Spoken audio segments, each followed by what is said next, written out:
Hello friends, welcome back to our own channel Mining Mirror, and today we are going to start the MCQs for winning and working under MMR 1961. This will be the part 1, and in this video we are going to cover 50 questions only. So friends, if you are new in my channel, please subscribe my channel, please like and share and comment जरूर करिएगा, वो ज़्यादा important है. Let's get started. Question number 1.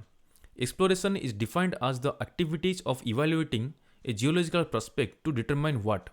तो यहाँ पे exploration का definition के बारे में पूछ रहा है कि कोई भी यहाँ पे एरिया है, उस एरिया के बारे में हम लोग क्या क्या चीज़ पता लगता है. ठीक है, इट्स साइज ऑब्वियसली पता चलता है कितना एरिया में ये डिपॉजिट है, शेप कैसा है, इट्स ग्रेड मतलब कितना ग्रेड का मटेरियल है, इट्स प्रॉफिट पोटेंशियल मतलब वो इकोनॉमिक होगा कि नहीं होगा अगर हम लोग उसको माइनिंग करते हैं. तो आंसर क्या होगा? All of these. ये सारा चीज़ के बारे में हम लोग पता लगता है एक्सप्लोरेशन से. तो answer will be E. Question number 2. Metalliferous mine includes. जो मेटलफेरस माइंस हम लोग बोलते हैं उसमें क्या क्या चीज़ या कौन सा माइंस इंक्लूड होता है? Every mine? No. Every mine other than the coal or an oil mine? Every mine including a coal mine? Every mine excluding a coal mine? None of the above. Answer will be every mine other than coal or an oil mine. तो ये दिया गया है MMR 1961 में starting में ही. ठीक है, तो answer will be B. MMR 1961 regulation 1 है ये. ठीक है. Question number 3. Act not apply which excavation is being made for prospecting purposes only and not more than dash persons are employed on any one day. मतलब यहाँ पे पूछ रहा है जो हम लोग का एक्ट होता है द माइंस एक्ट 1952, वो एक्सकेवेशन जो हम लोग करते हैं प्रोस्पेक्टिंग के लिए वहाँ पे लागू नहीं होगा. कहाँ पे? जहाँ पे कितना पर्सन से कम पर्सन एम्प्लॉय होते हैं एक दिन में. ठीक है, अगर एक दिन में 15% से कम पर्सन एम्प्लॉयड होने से वहाँ से एक्ट अप्लाई नहीं होगा, या 20% से कम, या 25%, या 30, या 50. Answer will be 20%. Answer will be B. ये 1952 का जो एक्ट 3 है उसमें दिया गया है. Question number 4. Which term is not related to open cast mines? ये ऑप्शन में से कौन सा टर्म ओपन कास्ट माइन के साथ जुड़ा नहीं है? पहले देख लेते हैं बॉक्स कट. बॉक्स कट जुड़ा हुआ है क्योंकि कोई भी माइंस को जैसे हम लोग ओपन करते हैं उसका स्टार्टिंग में जो हम लोग कट करते हैं उसको बोलते हैं हम लोग बॉक्स कट. ठीक है. क्रेस्ट. क्रेस्ट क्या होता है? कोई भी बेंच हम लोग का जो होता है उसका जो टॉप मोस्ट पॉइंट होता है बेंच का उसको बोलते हैं क्रेस्ट और नीचे का बोलते हैं टो. ठीक है. उसके बाद हो गया हाई वॉल. हाई वॉल तो ऑब्वियसली होता है जो बेंच हम लोग जहाँ पे काटते हैं वो जो वॉल बनता है उसको हाई वॉल बोलते हैं. बर्म. बर्म होता है कि जो हम लोग का हॉल रोड्स होता है, हॉल रोड के साइड में हम लोग यहाँ पे आड़ी देते हैं मतलब एक मटेरियल का एक हाइट बना के यहाँ पे रखते हैं सेफ्टी के लिए, उसको बोलते हैं बर्म. तो answer will B non of this. यहाँ पे कोई भी ऐसा ऑप्शन नहीं है जो ओपन कास्ट माइन के साथ जुड़ा नहीं है. तो answer will be E. Question number 5. Any place in mine to which any person has lawful access is called what? ये डायरेक्ट रेगुलेशन है, इसको बोलते हैं हम लोग वर्किंग प्लेस. ठीक है, जहाँ पे लॉफुल एक्सेस होता है कोई भी पर्सन का. ठीक है, तो आंसर विल बी डी. ये है रेगुलेशन जो हम लोग का स्टार्टिंग में दिया गया है, उसका जो डेफिनेशन से रेगुलेशन नंबर 2 उसका 40 है, 40 नंबर में दिया हुआ है particularly. Question number 6. Initial opening made on earth surface to develop surface mine is called what? कोई भी अर्थ सरफेस को मतलब कोई भी एरिया में ग्राउंड में जो हम लोग इनिशियल ओपनिंग करते हैं उसको हम लोग क्या बोलते हैं? देखिए, जैसे ये हो गया हम लोग का माइंस. अभी आपको बताए थे कि कोई भी ओपन कास्ट माइंस खोलने के टाइम में जो स्टार्टिंग में जो हम लोग ओपनिंग करते हैं उसको हम लोग बोलते हैं बॉक्स कट. एक पिक्चर दिखाते हैं. देखिए, ये एक माइंस है और यहाँ पे जो स्टार्टिंग में देखिए ना स्क्वायर टाइप का यहाँ पे ओपनिंग टाइप का यहाँ पे किया हुआ है स्टार्टिंग में. ठीक है, इसको बोलते हैं हम लोग बॉक्स कट. तो answer will be C. Question number 7. Read the following statements above about the ores and choose the correct option. ये ऑप्शन में देखिए कौन सा ओर के साथ जो जुड़ा हुआ है कौन सा करेक्ट है. Statement 1. Ores are those minerals from which metal are extracted conveniently and profitably. ये ओर का डेफिनेशन है. ठीक है, इसको आप लोग याद रख लीजिएगा कि ओर हम लोग किसको बोलते हैं? जहाँ से हम लोग कोई भी मिनरल को या मेटल को एक्सट्रैक्ट कर सकते हैं कन्वीनियंटली मतलब ईजीली और प्रॉफिटेबली मतलब इकोनॉमी के साथ भी प्रॉफिट होना चाहिए. ये तो वो हो गया ट्रू. सेकेंड हो गया all minerals are not ores but all the ores are the minerals. ये भी राइट है क्योंकि मेरा एक स्पेशल वीडियो है ओर्स और मिनरल्स को लेके, आपको आई बटन में मिल जाएगा, उसको चाहे तो आप देख सकते हैं. बहुत अच्छा वीडियो है. इसमें क्या है कि जो मिनरल का और ओर का जो डेफिनेशन अगर हम लोग देखेंगे, मिनरल हो गया एक स्मॉल अमाउंट मतलब अगर आपको समझने के लिए बोलेंगे मिनरल हो गया छोटा चीज़ और ओर हो गया बड़ा चीज़. तो जो मिनरल होता है वो ओर नहीं होता है क्योंकि ओर से हम लोग को मिनरल निकालना है. ठीक है, लेकिन जो ओर होता है उसमें बहुत सारा मिनरल एक मिनरल हो सकता है, इसीलिए ओर को हम लोग मिनरल बोल सकते हैं, लेकिन मिनरल ओर नहीं हो सकता। ठीक है, तो answer will be both statements are true, तो answer will be C. Question number 8, the depth to which the extraction of minerals is done economically by open cast pit is called what. Open cast mines जो हम लोग करते हैं, जो depth तक हम लोग इकोनॉमिकली वहाँ पे मेटल या मिनरल हम लोग को एक्सट्रैक्ट कर सकते हैं, उसको वो डेप्थ को हम लोग क्या बोलेंगे? Stripping ratio, break even stripping ratio, quarriable limit, economical depth, all of the above. Answer will be economical depth. ठीक है, answer will be D. Question number 9, ISO 45001 is related to what. जो certification हम लोग को मिलता है कोई भी यूनिट को या कोई भी प्लांट को, कोई भी माइंस को, यहाँ पे एक ऑर्गेनाइजेशन होता है जिसको बोलते हैं हम लोग इंटरनेशनल ऑर्गेनाइजेशन फॉर स्टैंडर्डाइजेशन। तो उसको वो सर्टिफाई करता है कि कौन सा सर्टिफिकेशन को उसको दिया जाएगा। तो उसमें बहुत सारा प्रोसीजर्स है, तो वहाँ पे जो नंबर्स दिया गया है उसमें ये पूछ रहा है कि जो ISO 45001 है वो किसके साथ रिलेटेड है? Quality, environment, safety, electronics, non of these. तो क्वालिटी के बारे में अगर जानेंगे, उसमें आता है ISO 9001। ठीक है, क्वालिटी मैनेजमेंट सिस्टम 9001। एनवायरनमेंट हो गया ISO 14001। ठीक है, और सेफ्टी हो गया ISO जो ऑक्यूपेशनल हेल्थ के ऊपर है, वो आता है 45001। और एक इसमें अभी ऐड हुआ है, वो होता है ISO 50001। ठीक है, वो क्या है? वो आता है एनर्जी मैनेजमेंट सिस्टम। तो यहाँ पे पूछ रहा है कि ISO 45001 किसके ऊपर है? तो ISO 45001 होता है सेफ्टी। ठीक है, तो answer will be C. Question number 10, Which of the following is or are the examples of an inadequately maintained haul road? जो हम लोग का haul road होता है, हम लोग को उसको कंटिन्यूसली मेंटेन करना पड़ता है। तो यहाँ पे पूछ रहा है कि ऑप्शन में से किस चीज़ को हम लोग बोलेंगे कि वो haul road जो है अच्छी तरह से मेंटेन नहीं हुआ है।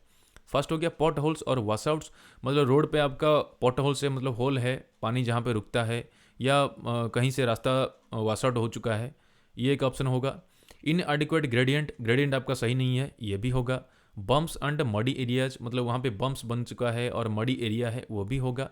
पोर रोलिंग, मतलब सही तरह से रोलिंग, मतलब जो रोलर्स होता है जिसको हम लोग बार बार चलाते हैं रोड को कंप्रेस करने के लिए, वो अच्छी तरह से वहाँ पे काम नहीं हुआ है। तो answer will be all of the above. ये सारा चीज़ उसमें अप्लीकेबल है, तो answer will be E.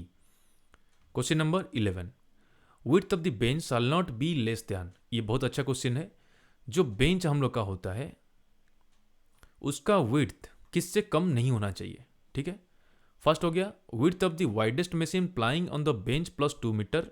Okay, if the dumpers ply on the bench then 3 times of the width of the dumper. Okay, height of the bench. Okay, whichever is more among ABC, whichever is less than ABC. तो यहाँ पे पूछ रहा है कि only condition B is correct, C is correct, A is correct और D is correct. ऊपर का जितना भी 3 पॉइंट है, ये तीनों को आपको अप्लीकेबल है, मतलब तीनों को आप यूज कर सकते हैं, लेकिन यहाँ पे तीनों को बीच में कंपैरिजन करके पूछ रहा है। तो आंसर क्या होगा? Whichever is more among ABC, तो आंसर विल बी डी। तो question number 12, the purpose of garland drain. ये गार्लैंड ड्रेन क्या होता है? जैसे रोड हो गया, हॉल रोड्स हो गया या वेस्टडम्स हो गया, उसका नीचे में हम लोग गार्लैंड ड्रेन बनाते हैं ताकि जो पानी जो है वहाँ पे अकोमोडेट ना हो, एक साइड से निकल जाए, तो वहाँ पे अनसेफ कोई चीज़ ना हो। तो उसका मेन पर्पज़ क्या है, मतलब उसका मेन फोकस क्या है? To divert the surface run off, yes. To divert rain water from entering in to active working, yes. To collect the rain water and channelize it, yes. A only or ABC? Answer will be ABC, answer will be E. Question number 13, where must bumps और guards be provided on haul road. जो haul road हम लोग का होता है, कौन सा जगह पे हम लोग को बम्प्स या गार्ड्स हम लोग को देना चाहिए? Only to cracked haul roads? No, cracked haul roads में देना ही है, लेकिन not only two. On the outer bank of every elevating roadway next to the pit, only at curved roads, they are not required. इसका जो सही answer होता है वो है on the outer bank of every elevating roadway, वहां पे आपको बम्प्स और गार्ड्स देना है। तो answer will be B. Question number 14, super elevation is a term used for designing of what. ये सुपर एलिवेशन जो होता है, ये टर्म किसके साथ डिजाइन करने में रिलेटेड है? ऑब्वियसली ये है हॉल रोड, इसमें कोई कंफ्यूजन नहीं होना चाहिए। सुपर एलिवेशन क्या होता है? जैसे कि यहाँ पे एक कर्व है, ये रोड है हॉल रोड, तो यहाँ पे जो कर्व है, राइट साइड वाला जो पोर्शन है वो थोड़ा सा यहाँ पे हाइट होना चाहिए इसके कंपैरेटिवली, ठीक है, ताकि थोड़ा सा यहाँ पे झुक के रहे। तो जो भी गाड़ी जाए वो ये क्या ना टेंजेंशियल फोर्स जो यहाँ पे काम करता है, अगर ये वाला एलिवेशन हम लोग नहीं देंगे, मतलब थोड़ा सा यहाँ पे हाइट इसको नहीं करेंगे ये वाला पोर्शन को, तो इसका चांसेस रहता है कि ये गाड़ी सीधा निकल जाएगा टेंजेंशियल फोर्स से, तो बाहर जा सकता है। इसीलिए हाइट को थोड़ा, ये रोड को थोड़ा हाइट करने से क्या होगा, ये जो गाड़ी जाता है ये इजीली स्मूथली यहाँ पे कर्व में जा सकता है। ठीक है, तो answer will be B. Question number 15, what does OMS represent? OMS जो होता है ये क्या चीज़ को रिप्रेजेंट करता है? ओएमएस क्या होता है? ओएमएस हम लोग कहते हैं आउटपुट पर मैन शिफ्ट। ठीक है, ये खास करके प्रोडक्शन को दिखाने के लिए ये वाला चीज़ को हम लोग यूज़ करते हैं। तो ये क्या चीज़ को रिप्रेजेंट करता है? प्रोडक्शन, प्रोडक्टिविटी, फ्रीक्वेंसी, 1 और 2, नॉन ऑफ दीज। देखिए प्रोडक्शन के साथ रिलेटेड है, लेकिन ये जो ओएमएस जो है वो खास करके दिखाता है प्रोडक्टिविटी, मतलब आपका जो माइंड है वो कितना प्रोडक्टिव है, मतलब वो प्रोडक्शन का कैपेबिलिटी को दिखाता है, प्रोडक्शन का एफिशिएंसी को दिखाता है, जिसको बोलते हैं हम लोग प्रोडक्टिविटी। ओके, तो आंसर विल बी बी।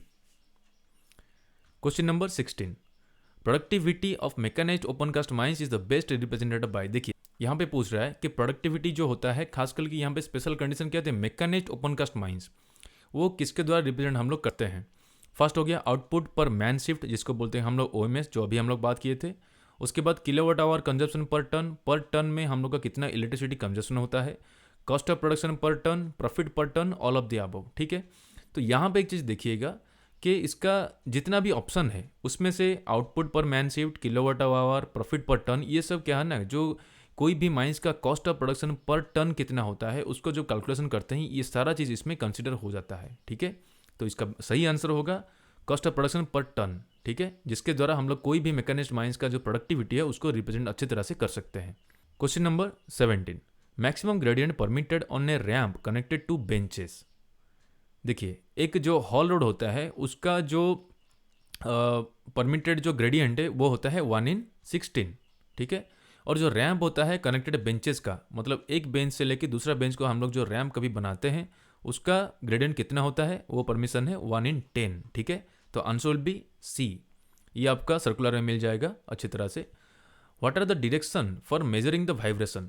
कभी भी जैसे ब्लास्ट होता है उसका जो वेव जाता है, हर तरफ वाइब्रेशन जाता है, उसको जो हम लोग मेजर करते हैं कोई भी पॉइंट में, उसमें कौन सा डायरेक्शन में हम लोग मेजर करते हैं? Horizontal, axial, vertical, A B C, none of these. ये होता है तीनों direction, A B C, horizontal, axial and vertical. तो answer will be D. Question number 19, unit of blast induced vibration. Blasting के बाद जो वाइब्रेशन क्रिएट होता है उसका यूनिट क्या होता है, जो मेजर हम लोग करते हैं वो होता है मिलीमीटर पर सेकेंड। आंसर विल बी ए, इसमें कंफ्यूजन नहीं होना है। ठीक है, question number 20, match the following. इसमें मैच करना है कि ब्लास्ट प्रॉब्लम और कॉज, मतलब ब्लास्ट का जो प्रॉब्लम होता है उसमें कौन सा कारण है उसको हम लोग को मैच करना है। फर्स्ट हो गया मिस फायर। मिस फायर किस लिए होता है? Poor stemming, low current, excess charge, improper delay. Answer होगा लो करंट। ठीक है, अगर करंट कम हुआ तो वहाँ पे मिसफायर होने का चांसेस रहेगा। तो इसमें हो गया पी के साथ हो गया 2। तो देखिए P2 कहाँ पे, देखिए P2, मतलब P2 का और कोई ऑप्शन है ही नहीं, इसलिए मैक्सिमम चांस है कि ये वाला हम लोग का सही आंसर है। लेकिन उसको हम लोग काउंटर चेक कर सकते हैं दूसरा कॉम्बिनेशन को देख के। सेकंड हो गया वाइब्रेशन। वाइब्रेशन हो गया किस लिए होगा vibration? Poor stemming, excess charge, improper delay. ये हो गया एक्सेस चार्ज, तो Q हो गया 3। तो देख लीजिए Q3 कहाँ पे है, देखिए उसी में है, मतलब आपको वही कंफर्म है कि यही वाला हम लोग का राइट आंसर है। फिर भी बाकी चीज़ देख लेते हैं। ब्लोन आउट शॉट, अगर शॉट आपका ब्लास्टिंग के बाद ब्लोन आउट हो गया, मतलब ऊपर से उड़ गया, वो होता है पोर स्टेमिंग के द्वारा। अगर स्टेमिंग आपका सही नहीं है तो उधर से एनर्जी बाहर निकल जाता है। लास्ट हो गया कट ऑफ शॉट, मतलब आपका जो शॉट है वो कट ऑफ हो गया, वो होता है इम्प्रॉपर डिले। अगर जो लाइन टू लाइन हम लोग डिले या होल टू होल हम लोग जो डिले देते हैं, अगर वो सही डिले नहीं हुआ तो एक बार ब्लास्टिंग होने के बाद दूसरा लाइन ब्लास्ट होने से पहले यहाँ पे जो कनेक्टिंग कॉर्ड है वो कट जाता है, जिसको बोलेंगे हम लोग कट ऑफ शॉट। ठीक है, ये हो गया S4, तो answer will be C. Question number 21, the operator shall stop the machine if the idling time exceeds what. ये बहुत अच्छा क्वेश्चन है, ये प्रैक्टिकल चीज़ है कि ऑपरेटर कोई भी मशीन को बंद कर सकता है आइडलिंग टाइम कितना के बाद, 2 minutes, 3 minutes, 4 minutes, 5 minutes, none of this. Answer will be 3 minutes. Answer will be B. Question number 22, carbon dioxide gas जो होता है CO2 in the underground is found, कहाँ पे मिलता है? अंडरग्राउंड माइंस में कहाँ पे CO2 हम लोग को मिलता है? नियर रूफ, रूफ के बगल में, मिडिल ऑफ द रूफ और floor, near floor, in the cavities. Obviously, answer will be in the cavities. Answer will be D. Question number 23. If inclined hole drilling is practiced along the direction of the slope of the face and is blasted with optimum charging, then dash problem can be easily solved. ये question हम लोग जो drilling blasting का series में भी ये question को हम लोग देखे थे, और ये क्वेश्चन फिर से इसमें देना जरूरी था कि ये डायरेक्टली जो प्रैक्टिकल हम लोग का प्रॉब्लम से उसके साथ जुड़ा हुआ है। यहाँ पे पूछ रहा है कि यहाँ पे फेस होता है या बेंचेस होता है, वहाँ पे जो फेस का जो स्लोप एंगल है ये वाला, उसी एंगल के पैरेलली अगर हम लोग ड्रिलिंग करते हैं और उसको सही तरह से जितना हम लोग को ज़रूरत है चार्ज उतना चार्ज करते हैं और ब्लास्ट करते हैं, तो कौन सा चीज़ या कौन सा प्रॉब्लम को हम लोग इजीली अवॉइड कर सकते हैं? पोर फ्रैगमेंटेशन, मतलब अच्छी तरह से ब्लास्ट नहीं होगा, toe problem, back break, fly rock या ledge formation. Answer will be toe problem. Answer will be B. Question number 24. What is the loading density of an explosive having a density of 1.3 gram per cc in a 100 mm die hole? ये चीज़ भी हम लोग blasting और drilling का जो series है उसमें भी ये चीज़ें हम लोग फेस किए थे। होल में जो हम लोग एक्सप्लोसिव चार्ज करते हैं तो पर मीटर कितना केजी एक्सप्लोसिव चार्ज होता है उसको बोलते हैं हम लोग लोडिंग डेंसिटी। ठीक है, तो कोई भी एरिया का अगर लोडिंग डेंसिटी हम लोग जानना है तो पहले जानना पड़ेगा कि 1 मीटर लेंथ का जो होल है उसका वॉल्यूम कितना है। तो उसका वॉल्यूम आता है पाई आर स्क्वायर एच। ठीक है, तो पाई हो गया आपका 3.14 इंटू आर हो गया आपका रेडियस, तो यहाँ पे डायमीटर दिया है 100 mm, तो रेडियस हो गया आपका 50 इंटू 50 इंटू 1 मीटर। वो जितना वॉल्यूम आएगा उसमें आप मल्टीप्लाई कर लीजिएगा जो डेंसिटी है 1.3 ग्राम पर सीसी, उसको जब यूनिट में कन्वर्ट करिएगा केजी और मीटर में, उसका आंसर आएगा 10.20 केजी पर मीटर। तो answer will be D. Question number 25.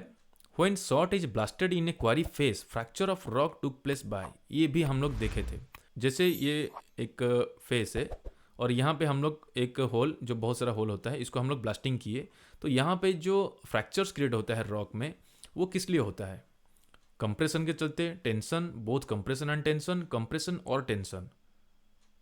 इसके लिए भी मेरा एक वीडियो था जो रॉक फ्रैगमेंटेशन या रॉक फ्रैक्चर को लेके, वहाँ पे देखिएगा बोथ कंप्रेशन एंड टेंशन ये दोनों उसके लिए रिस्पॉन्सिबल है कोई भी क्रैक या फ्रैक्चर को डेवलप करने से। क्योंकि जो कंप्रेशन होता है वो क्रिएट होता है होल का बगल में, उसका जो गैस और बहुत सारा हीट निकलता है, तो यहीं पे वो अपना क्रैक्स पहले स्टार्ट करता है जो फ्रैक्चर्स। उसके बाद जब वेव जाता है दूर में, फ्री फेस के जब लौट के फिर आता है तो टेंसल वेव होके वो फिर मैक्सिमम जो फ्रैगमेंटेशन या जो बड़ा क्रैक्स या फ्रैक्चर जो डेवलप करता है वो टेंशन वाला वेव करता है। तो आंसर भी both compression and tension. Answer भी सी। Question number 26.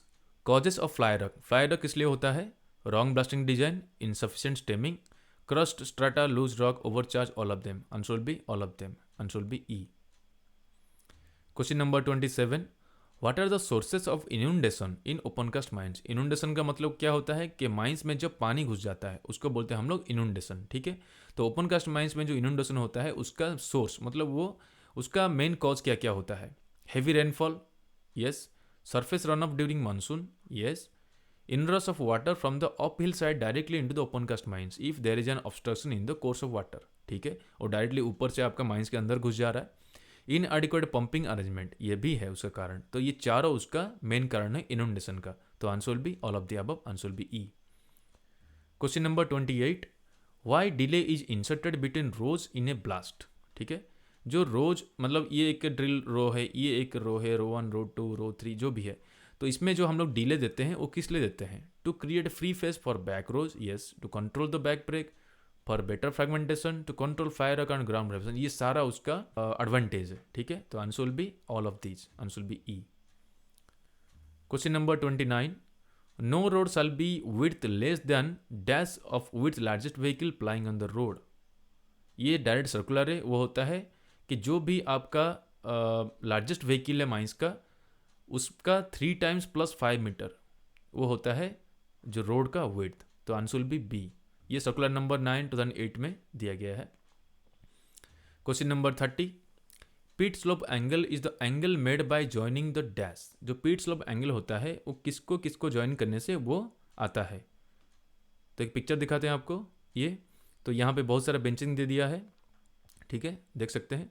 तो यहाँ पे पूछ रहा है कि जो पीट स्लोप एंगल किसको बोलेंगे? एक्चुअली पीट स्लोप एंगल होता है जो टॉप मोस्ट बेंच है उसका क्रेस्ट और जो बॉटम मोस्ट बेंच है उसका टो, इसको अगर ज्वाइन करिएगा, ये जो लाइन है डॉटेड लाइन, इसका जो एंगल है इसको बोलेंगे हम लोग पिच स्लोप एंगल, ठीक है।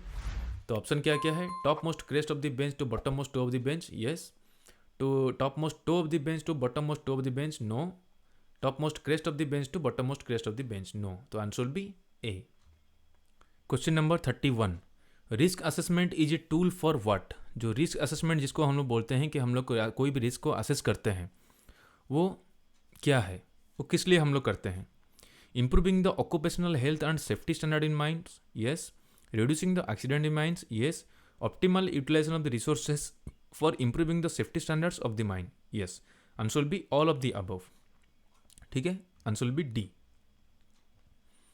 Question number 32, identify the true and false statement from for the following.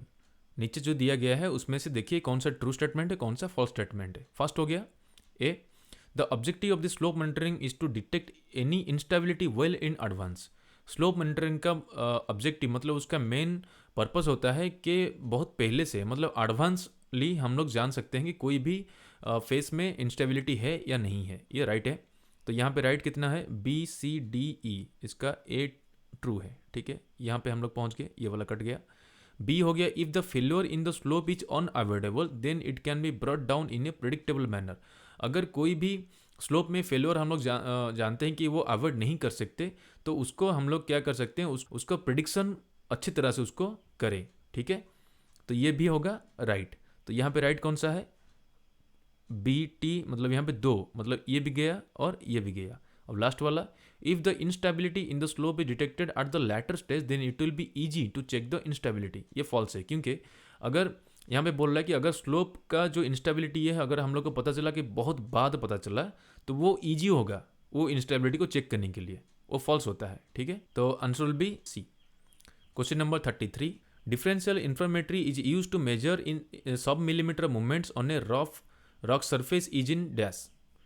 किस में, मतलब कौन सा मशीन में हम लोग डिफरेंशियल इंफॉर्मेटरी यूज करते हैं सब मिलीमीटर मूवमेंट, बहुत मिलीमीटर से भी कम जो मूवमेंट होता है कभी भी अगर कोई बेंच या कोई स्लोप, उसको हम लोग रिकॉर्ड कर सकते हैं। वो किस में करते हैं, option sir, slope stability radar, seismic radar, prism monitor, digital photometry, piezometer. Answer will B slope stability radar, answer will be A. Question number 34, as per regulation 173 of MM 1961, the hydraulic test for the air receiver to be done at a pressure at least dash times the maximum permissible working pressure। ये होता है 1.5 times, 1.5 Guna. Answer will be A. Question number 35, the height of the benches in overburden or body or other rock formation shall be dash the digging height or the machine used for the digging, excavation or removal। तो यहाँ पे पूछ रहा है कि कोई भी face में अगर कोई मशीन यहाँ पे लगा है उसको डिगिंग करने के लिए, तो बेंच का जो हाइट है वो मशीन का डिगिंग हाइट का साथ उसका रिलेशन क्या होगा, उससे ज़्यादा होगा या उससे कम होगा, अगर कम होगा या ज़्यादा होगा तो कितना अमाउंट का होगा। यहाँ पे दिया है 1.5 टाइम्स, मतलब उससे ज़्यादा होगा हाइट, मतलब जो मशीन का जो डिगिंग हाइट है उससे फेस का हाइट 1.5 टाइम्स होगा, 1.5 गुना होगा, नहीं। हाफ टाइम्स, उससे कम होगा हाफ टाइम्स, नहीं। डिगिंग हाइट प्लस 3 मीटर, नहीं। लेस और इक्वल टू, ये होगा राइट आंसर। जो बेंच का हाइट है वो डिगिंग मशीन का डिगिंग हाइट से कम होगा या उसके साथ इक्वल होगा, ठीक है। तो answer will be D. Question number 36, a place shall not be deemed to be in safe state for persons to work और pass there in it contains more than dash percentage और carbon dioxide. कोई भी area में carbon dioxide का percentage कितना होने से हम लोग बोलेंगे कि ये एरिया सेफ नहीं है कोई भी पर्सन को काम करने के लिए। 0.5, 0.0125, 0.03, 50 ppm। Answer will be 0.5%, answer will be A. ये है MMR 131 वेंटिलेशन स्टैंडर्ड्स में सब रिलेशन 2 में। Question number 37, which of the following are the precautions to be taken to prevent side fall accidents in open cast mines। कौन सा precaution हम लोग को लेना चाहिए ताकि साइड फॉल के द्वारा जो एक्सीडेंट्स होता है ओपन कास्ट माइंस में उसको हम लोग अवॉइड कर सके, ठीक है। फर्स्ट हो गया, height and width of the bench shall be as per regulation, ये okay. Face shall not be the parallel to the fault, okay. Undercutting shall be prevented, yes. Blasting shall be regulated to avoid back breaks, okay. Answer B all of the above. ये सारा चीज क्या है ना safety point of view से right है, answer B E. Question number 38, what precautions to be taken for the maintenance of the wisdom. Wisdom का maintenance के लिए कौन सा प्रिकॉशन हम लोग को लेना चाहिए। Maintaining slope, yes. मेंटेनिंग गलन drains, yes. Maintaining height, yes. Answer will be all of these. Answer will be E. Question number 39. Any spoil bank exceeds dash in height shall be benched. Spoil bank जो होता है या हम लोग का जो जो विजडम्स हम लोग बनाते हैं उसका हाइट कितना होने से हम लोग उसको बेंचिंग करेंगे. Answer will be 30 metre. Answer will be D. Question number 40. Which of the following is the effect of accumulation of water near OB dump? यहाँ पे पूछ रहा है कि अगर कोई भी ओबी डंप मतलब ओवरबर्डन का डंप है उसका नीचे अगर कोई पानी अकुमुलेट हुआ है मतलब वहाँ पे जमा हुआ है तो उसका क्या क्या इफेक्ट हो सकता है. Increases the strength of the OB dump, no. Increase the stability of the OB dump, no. Decrease the stability of the OB dump, yes. Has no impact on the OB dump, no. तो answer will be C. उसका जो stability है overburden का dump का वो कम हो जाएगा. Question number 41. The toe of a spoil bank shall not be extended to any point with dash of a mine opening or railway or public road. जो spoil bank होता है उसका जो टो होता है लास्ट वाला जो एरिया होता है वो कभी भी एक्सटेंड नहीं होगा माइंस का ओपनिंग रेलवे या पब्लिक रोड तक. कितना डिस्टेंस तक? 200 metre, 60 metre, 100 metre, 250, 500. Answer will be 100 metre. Answer will be C. Question number 42. Filling up of mined out area in open cast mine is known as. Open cast mines में जो mining करने के बाद जो void बन जाता है, ठीक है, उसको अगर हम लोग फिलिंग करते हैं उसको क्या बोलते हैं? Trenching, reclamation, salvaging, OB removal, none of the above. Answer will be reclamation. Answer will be B. Question number 43. RMR stands for. RMR क्या होता है? Rock mass rating. इसमें कंफ्यूजन नहीं होगा. यहाँ पे बहुत सारा है rock mean rating mass rock mass rating, rare mass rating. Answer will be rock mass rating. Answer will be C. देखिए यहाँ पे दिया गया है कि आरएमआर जो होता है उसका डिफरेंट वैल्यू से रॉक क्वालिटी कैसे डिफर करता है. अगर 0 to 20 रहा तो वो होगा वेरी पोर मतलब एकदम कम घटिया. 21 to 40 poor quality, 41 to 60 fair quality, 61 to 80 good और 80 to 100 होगा वेरी गुड. ये 5 टाइप्स का आरएमआर को हम लोग डिवीजन किए हैं. Question number 44. The main purpose of ventilation in underground mines. Underground mines में जो वेंटिलेशन हम लोग करते हैं उसका मेन पर्पस क्या होता है? To provide sufficient oxygen for the persons के लिए सफिशिएंट ऑक्सीजन प्रोवाइड करना, सही है. टू क्लियर और डाइल्यूट स्मोक, डस्ट और इनफ्लेमेबल और नॉक्सियस गैसेस. जो स्मोक और डस्ट और जो डेंजरस गैसेस होता है उसको डाइल्यूट करने के लिए, उसका मिलाव करने के लिए, सही है. To prevent excessive rise of temperature को जो राइज होता है अंडरग्राउंड में उसको प्रिवेंट करने के लिए. तो answer will be A B C. Answer will be E. Question number 45. Gravimetry dust sampler works on the principle of what. Gravimetry dust sampler कौन सा प्रिंसिपल में एक्ट करता है? तो ग्रेविमेट्री डस्ट सैंपलर क्या होता है? ये होता है जो हम लोग देखते हैं कि एयर का क्वालिटी कितना होता है वो हर 6 महीने में करना है माइंस में. तो उसका कौन सा प्रिंसिपल है? Sedimentation, filtration, gravitation, both A and C, none of the four. Answer will be filtration process. Answer will be B. Question number 46. Full form of DGPS. DGPS का फुल फॉर्म क्या होता है? जैसे हम लोग जीपीएस होता है ग्लोबल पोजिशनिंग सिस्टम, ऐसे डीजीपीएस क्या होता है? यहाँ पे बहुत सारे ऑप्शन है इसमें, लेकिन कोई भी ऐसा अगर फुल फॉर्म पूछता है तो उसमें ज़्यादा कन्फ्यूजन ना होगी, उसको अच्छी तरह से याद रख लीजिए. वो होगा डिफरेंशियल ग्लोबल पोजिशनिंग सिस्टम. ठीक है, answer will be D, differential. Question number 47. Identify the true and false statement from the following. True और फॉल्स को निकालिए. फर्स्ट हो गया cost of removing overburden goes up as the quarrying operation extend to the deep side of the property. ये होगा true. Second हो गया safety management plan SMP of a mine needs to be reviewed before deploying और new combination of HEMM और overburden removal. Overburden removal के लिए अगर HEMM हम कोई नया कॉम्बिनेशन वहाँ पे लगा रहे हैं तो वहाँ पे सेफ्टी मैनेजमेंट प्लान को और एक बार रिव्यू करना चाहिए. ये भी होगा ट्रू. थर्ड हो गया break even stripping ratio is constant and can't change. ये जो ब्रेक इवन स्ट्रिपिंग रेशियो होता है ये बहुत इंपॉर्टेंट होता है कोई भी माइंस के लिए.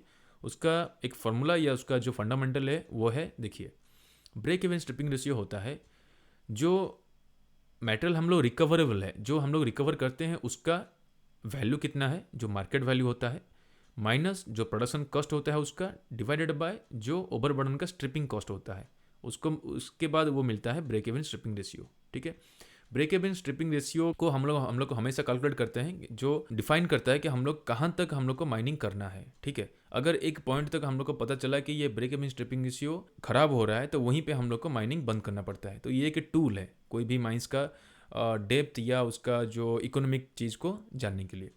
तो ये कभी भी कांस्टेंट नहीं होता है, क्योंकि जो मार्केट वैल्यू चेंज होता है, प्रोडक्शन कॉस्ट भी चेंज होता है, तो ये कैसे कांस्टेंट हो सकता है? तो ये होगा फॉल्स। तो आंसर है true, true and false. Answer will be D. Question number 48, the average stripping ratio of a mine may vary depending upon the what. Stripping ratio mainly क्या होता है? वेट ऑफ जितना मेटेरियल हम लोग निकालेंगे इन टन, ठीक है, डिवाइडेड बाय वॉल्यूम ऑफ जो वेस्ट हम लोग वो भी हम लोग रिमूव करते हैं। ये हो गया हम लोग का स्ट्रिपिंग रेशियो। जो यहाँ पे पूछ रहा है कि जो कौन सा चीज़ के ऊपर डिपेंड करके एवरेज स्ट्रिपिंग रेशियो वैरी करता है। फर्स्ट हो गया softness of the overburden material, vary करेगा, क्योंकि यहाँ पे सॉफ्टनेस रहेगा तो वहाँ पे वॉल्यूम का डिफरेंस आ जाता है। सेकंड हो गया cost involve in overburden removal, ये रहेगा। Selling price of the over produced, ये भी होगा। तो answer will be all 1, 2 and 3, ठीक है। तो answer will be D. Question number 49, the tendency of a liquid surface to contract is due to following property. तो लिक्विड सरफेस जो होता है वो कॉन्ट्रैक्ट करता है, मतलब वो कम हो जाता है, मतलब कंप्रेस टाइप का हो जाता है। तो वो उसका टेंडेंसी को क्या बोलते हैं हम लोग? Cohesion, adhesion, viscosity, surface tension या टेम्परेचर। कोहेसन क्या होता है? देखिए, कोहेसन होता है the water likes to stick it to itself, मतलब अपने आप में ये जुड़ जाता है, वो होगा कोहेसन। एडहेसन क्या होता है? वाटर क्या करेगा, दूसरा मेटेरियल के साथ या दूसरा थिंग के साथ वो अटैच हो जाएगा, वो होगा एडहेसन, जिसको हम लोग बोलते हैं जैसे गम होता है, जिसको बोलते हैं हम लोग एडहेसिव, एडहेसन होता है वो प्रॉपर्टी। विस्कोसिटी होता है जो उसका रेजिस्टेंस टू फ्लो होता है, उसको बोलेंगे हम लोग विस्कोसिटी। सरफेस टेंशन क्या होता है? सरफेस फिल्म और liquid is caused by the attraction of the particles in the surface layer by the bulk of the liquid which tends to minimise the surface area. यहाँ पे surface area minimise होता है, मतलब वो contract होता है। तो answer will B surface tension, ठीक है, answer will be D. Question number 50, the last question of this video, mark the matter with the least value of thermal conductivity. इसमें से सबसे कम थर्मल कंडक्टिविटी किसका है? थर्मल कंडक्टिविटी क्या होता है कि जिसके माध्यम से थर्मल मतलब जो हीट है वो कंडक्ट होता है या ट्रांसफर होता है। तो सबसे कम पावर जो होता है हीट को ट्रांसफर करने का वो किसका है? एयर का है, वाटर का है, ऐश का है, विंडो ग्लास का है या कॉपर का है? देखिए, अगर हम लोग कंपैरिजन करेंगे, एयर हो गया 0.027 उसका वैल्यू है थर्मल कंडक्टिविटी का, वाटर हो गया 0.0598, तो ये उससे ज़्यादा हो गया, तो ये गया कट गया। ऐश हो गया 0.078, ये भी उससे ज़्यादा है। विंडो ग्लास हो गया 0.96, ये भी ज़्यादा है। और कॉपर का तो सबसे हाई है 8.80। तो answer will be air 0.027, answer will be A. तो फ्रेंड्स, ये हो गए टोटल 50 क्वेश्चंस। आई होप कि ये वीडियो आपको अच्छा लगा होगा। अगर वीडियो अच्छा लगे तो प्लीज़ लाइक करिए, शेयर करिए और सब्सक्राइब करिए और कमेंट जरूर करिएगा। See you in the next video with another 50 और 100 क्वेश्चंस। Thank you.